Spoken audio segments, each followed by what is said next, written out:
All right, so this is our introduction to complex numbers and then also some solving that involves complex numbers and some that doesn't. But it's going to be exciting for you because you've never seen a complex number before. So first off, our objective is I can perform complex number operations, but we need to know what a complex number is.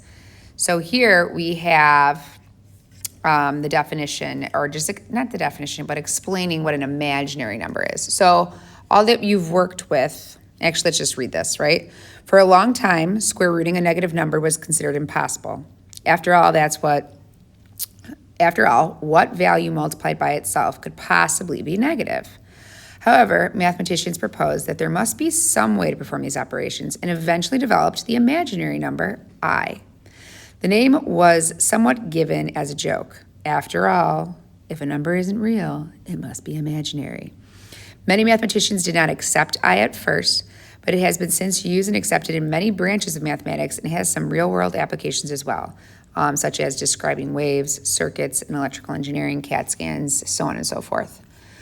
So, first off, we have the question of what is an imaginary number? So imaginary number, which once we said already is I, it is the square root of -1.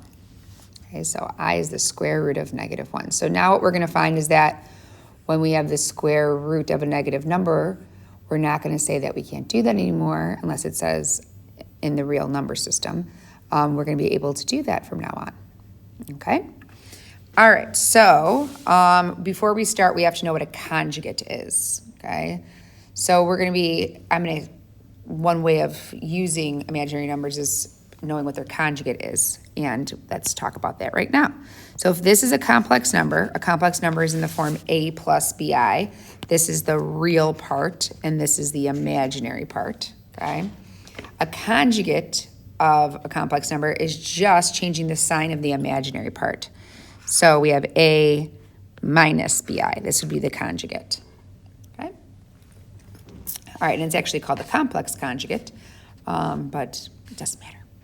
All right, so simplify each of the following. So square root of -1, that's I.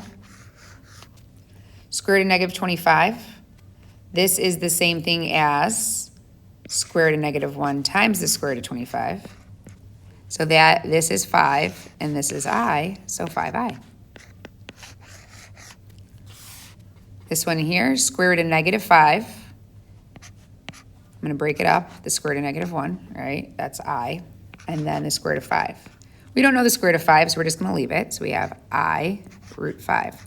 We write the we write the I in front of the root 5. Just like if we were to write 3 root 5, right? We write the 3 in front, we don't write it afterwards, because then it might look like 53, right? So we write it in front, same idea. The I is not underneath the radical, it's times that radical, so we write it in front. All right, last one in this section right here, we have root 40, which root -40. I'm going to say that that's root -1 times root 40, but I can break up root 40, right? Root 40 is simplifiable. It is the perfect square 4 times root 10, root 4 times root 10. So now I'll take the square root of -1, which is I, the square root of 4, which is 2, and then have root 10 on my answer still. So 2I root 10. All right. I mumbled a little bit through that, but it's because I want to say so much when I just don't need to. All right, so the next section right here, this is powers of I. Hopefully you'll start to notice a pattern and we can stop doing a bunch of math with this, but yeah, okay, so I is I. Mind you, it's the square root of -1, but I'm going to highlight I because we don't leave square root of -1 in our answer, we put I in our answer. I squared is the square root of -1 squared. So remember what a square does to a square root, it cancels it out. So this is equivalent to -1. And instead of I squared an answer, we're always going to replace it with a -1. I cubed, so I cubed is the same thing as I times I squared, right? I times I squared. So that's the same thing as I times -1, which is -I. So if I ever saw an I cubed, I'm just going to say it's -I. And then I to the fourth is I squared times I squared, or I cubed times I to the first, however you want to look at it. But I squared is -1 times I squared is -1. -1 times -1 is +1. And we would never leave an I to the fourth in our answer. We would put 1. All right, I to the fifth is the same thing as I times I to the fourth. I is I to the fourth, we just said, is 1. So 1 times I is I. All right. I to the sixth is I to the third times I to the third. You can look at it as, or I'm going to do I to the fourth because it's easier. It's 1 times I squared. I to the fourth is 1 times I squared is -1. 1 times -1 is -1. I to the seventh, I to the fourth times I cubed. I to the fourth is 1. I cubed is -I.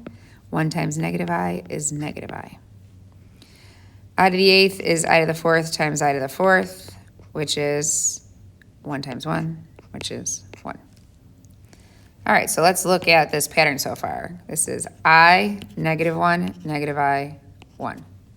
I, -1, -I, 1. Did you catch the pattern here? This is I, -1, -I, 1. I, -1, -I, 1. All right? So what's the rule for finding I to the nth term, right? So if you think about it, you just have to see what that number, that coefficient is divisible by. Or sorry, if divide that exponent, not coefficient, that exponent by 4, the remainder of whatever it's on, you'll either have first power, second power, third power, or fourth power. No, you won't have fourth power. That you can then refer to I, -1, -I, or 1. So as long as you know that I comes first, I squared is -1, I cubed is -I, and I to the fourth is 1, you should be able to simplify anything. I kind of mishmash talk over that, but hey, guess what? It's okay. All right, so 30 is not divisible by 4. So what I'm going to do is I'm going to break it up to I to the 28th times I squared, because I to the 28th is divisible by 4. So that would be the same thing as 1, right? And then I squared is -1. 1 times -1 is -1, right? I'm going to break 54. If I divide 54 by 4, there is still a remainder, but I can go up to 48 because 48 is a factor, or 48 is divisible by 4, but there's a remainder of 3. I to the 48th is 1, right? And then I cubed is -I. So I'm going to write it down here. 1 times -I is -I. All right, I to the 20th is divisible by 4, so that's 1. All right, so 1 times. And then the square root of -4 is, I can break that up into square root of -1, square root of 4, so that's 2i. All right, hopefully you just went to 2i. 1 times 2i is 2i. All right, so now we're going to look at performing operations with complex numbers. So if you look ahead here, A is addition, B is distribution and subtraction, because I got to distribute a 3, distribute a -2, or distribute a 3, distribute a 2, and subtract. 3 is distribution. D is a binomial squared. E is multiplying. F is a binomial squared. E is multiplying. Oh my God, E, F, G, E, F, G, E, F, E, F, G. Okay, that's labeled wrong, but that's okay. So we're going to look at all of these. And this one right here is division. 3i divided by 2i. Okay, so we're going to look at how to do all of these. Very simple, right? So here is adding. So when you're adding two complex numbers, all that you do is you add the real parts, add the imaginary parts. So here I have 4 and 2 is 6, -3i and 7i is +4i. And we want to write it in the form a plus bi. So the real part first, the imaginary part second. Okay? All right, this one right here, we're going to distribute our 3. So we have 6 minus 18i. And then I'm going to distribute the -2 instead of distributing a 2 and subtracting everything. It just makes more sense to me. So that's -6 plus 2i, and then you can combine like terms. So we have negative 18i and 2i is negative 16i. And 6 and negative 6 cancel out, right? So I just have negative 16i. So just an imaginary part on that. There is no real part. I don't know why I added the imaginary part first. I should have done my real part, but it doesn't matter. 2i times 3 is 6i. 2i times 5i is 10i squared. Now remember, we never leave I squared in an answer because I squared is negative 1. So I'm going to cross that off and say 10 times negative 1 is negative 10. Now I'm going to make sure I write it in the form a plus bi. So we have negative 10 plus 6i. All right, next one here. Remember when you square something, you're multiplying it by itself. So this is 3 plus 2i times 3 plus 2i. And now you can multiply this out. So 3 times 3 is 9. 3 times 2i is 6i. 2i times 3 is 6i, so that's 12i together. And then 2i times 2i is 4i squared. We never leave I squared in an answer because I squared is the same thing as negative 1, so 4 times negative 1 is negative 4. Combine your like terms. 9 and negative 4 is 5, and then you have plus 12i. All right, here, if you look at these two binomials, they're conjugates. Okay, so you have a 5 minus 2i and a 5 plus 2i, and something spectacular happens when you multiply two complex conjugate numbers. Let's find out what that spectacular thing is. 5 times 5 is 25. This is positive 10i, and this is negative 10i, which means outer and inner cancel, right? And then these two multiplied last times last is negative 4i squared. We never leave I squared in an answer, so negative 4 times negative 1 is positive 4. 25 plus 4 is 29. So if you look what the spectacular thing was, is that it's no longer an imaginary number. If you multiply complex conjugates, you get a real number answer. All right, here, a plus bi times a plus bi. These are not conjugates, so you'll get an imaginary answer still. A times a is a squared. A times bi plus a times bi is 2abi. And then last times last, bi times bi is b squared I squared, which once again, we never leave I squared in answers, so this is the same thing as negative b squared. So we have a squared plus 2abi minus b squared.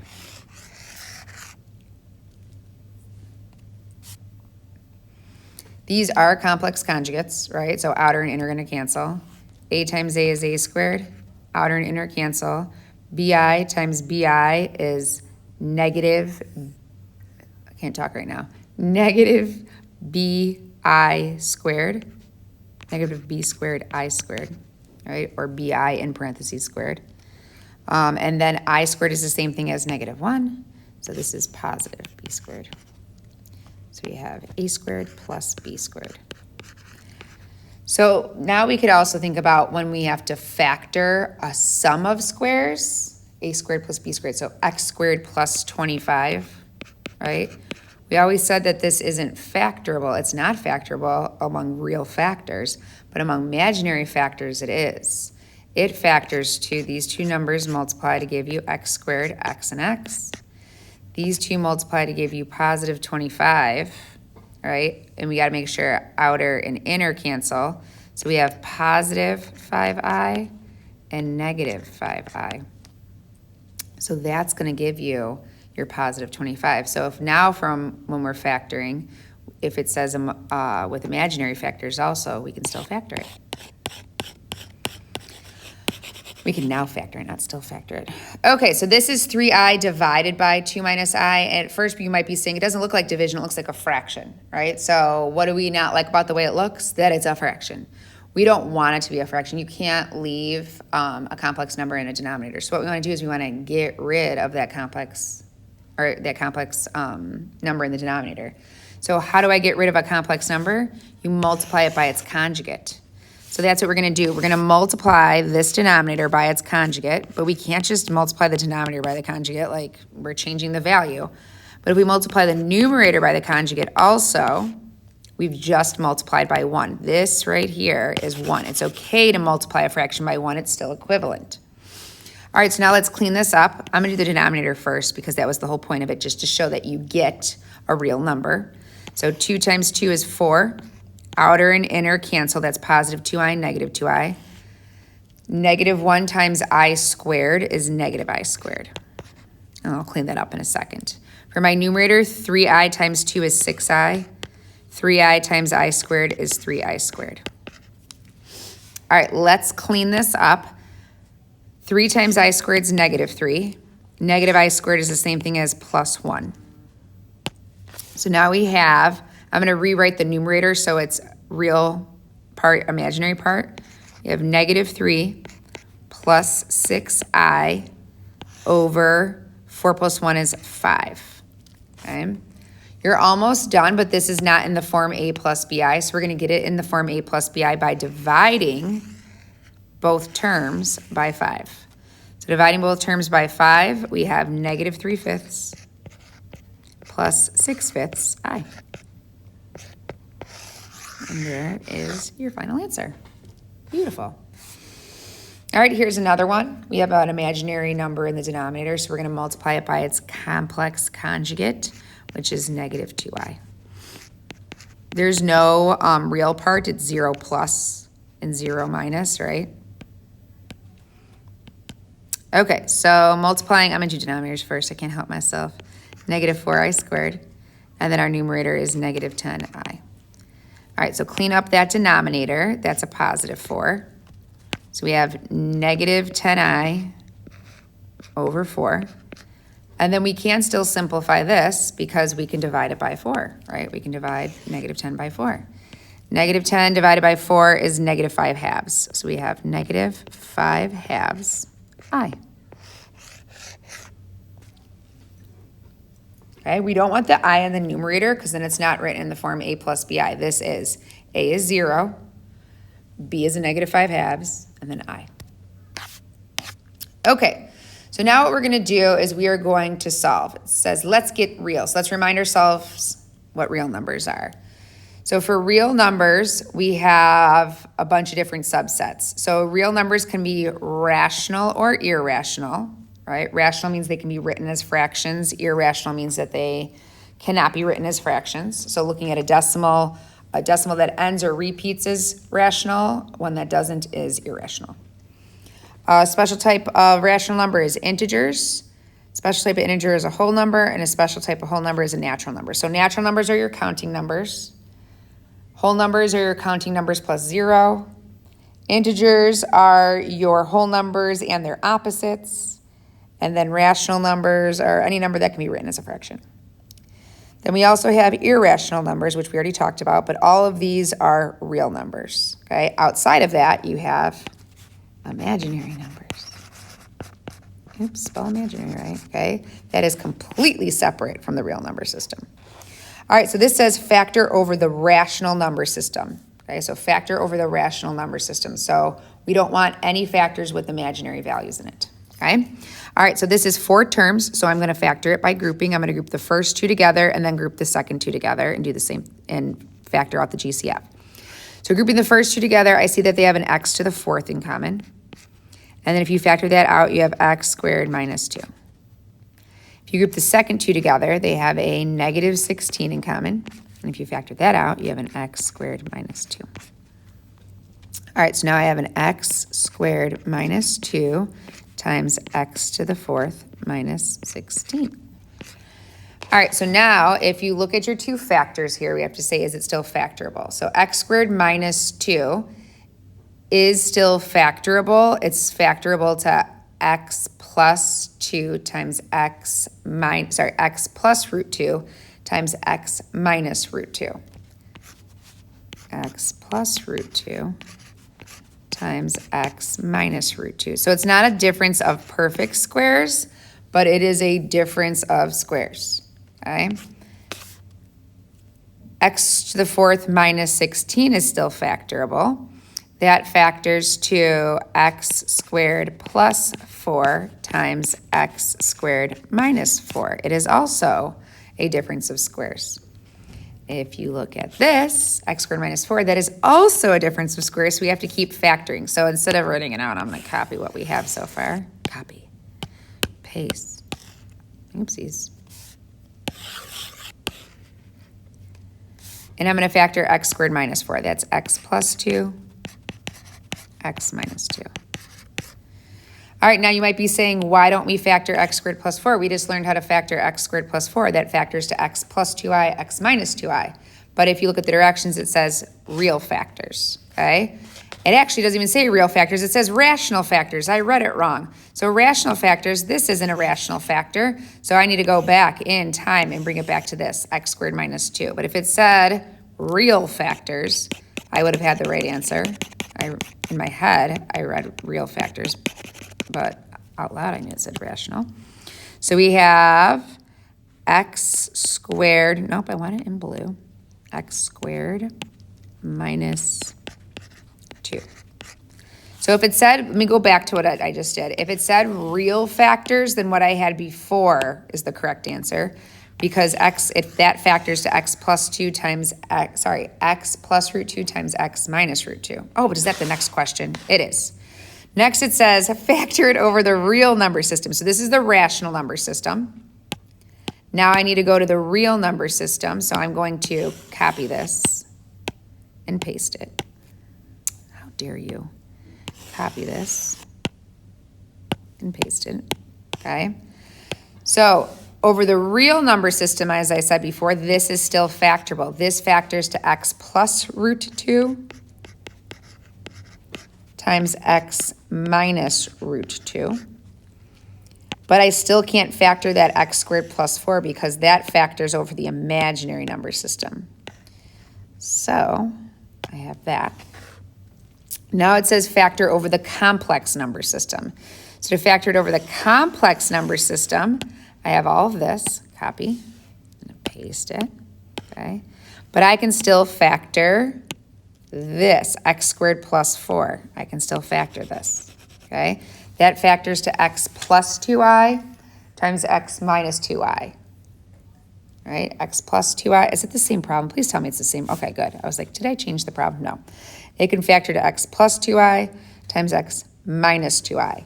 So I'm going to write that out. I have x plus root 2 times x minus root 2 times x plus 2i times x minus 2i times x plus 2 times x minus 2. What a crazy problem, huh? All right. So notice the direction is changing. Make sure you read them. I didn't do a good job the first time around, okay? But a difference of squares and a sum of squares is now factorable over the complex number system, right? A difference of squares, we stopped factoring if we didn't want rational factors before, or we just didn't factor it if it wasn't a perfect square, but now we just have to be careful and read the directions, okay?